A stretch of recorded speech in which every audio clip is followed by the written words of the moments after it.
மத்தேயு நற்செய்தியினுடைய மழைப்பொழிவையும் லூக்காது நற்செய்தியிலே சமதளத்திலே இயேசு போதித்த இன்றைய நற்செய்தி வாசகத்தினுடைய போதனையும் ஒரு சேர படித்து பாருங்கள்.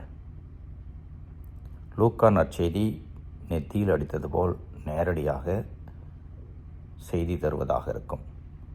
மத்தேயு நற்செய்தி அதே செய்தியை வேறொரு விதமாக யூதர்களுக்கு எழுதுகிற பொழுது அவர் வேறொரு விதமாக எழுதி வைத்திருக்கிறார். பணம்தான் பிரதானம் என்று இருப்பது தவறு.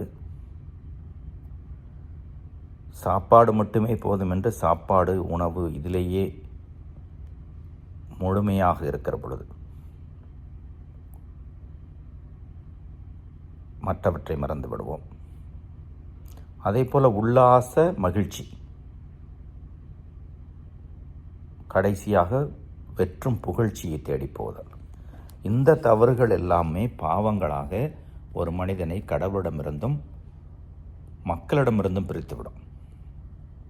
எல்லாம் சுயநலத்தினுடைய வெளிப்பாடுதான். இதற்கு எதிர்ப்பதமாக ஏழ்மையோடு தேவையான அளவு தேவைக்கேற்ப உண்டு நிறைவோடு வாழ்ந்து வெறும் உல்லாசத்தை மட்டுமே தேடி போகாமல் மன நிறைவோடு இருந்து தாழ்ச்சியோடு இருந்தால் அங்கே ஆசீர்வதிக்கப்பட்டவர்களாக இருப்போம். கடவுளுடைய அருளும் கிடைக்கும், கடவுளோடும் நல்லுறவில் இருப்போம், மனிதர்களையும் நேசிப்போம்.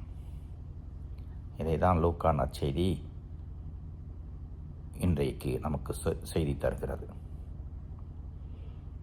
முதல் வாசகத்தில் கூட பவுல் தன்னுடைய மக்களுக்கு எழுதுகிற பொழுது அதை தான் சொல்கிறார்.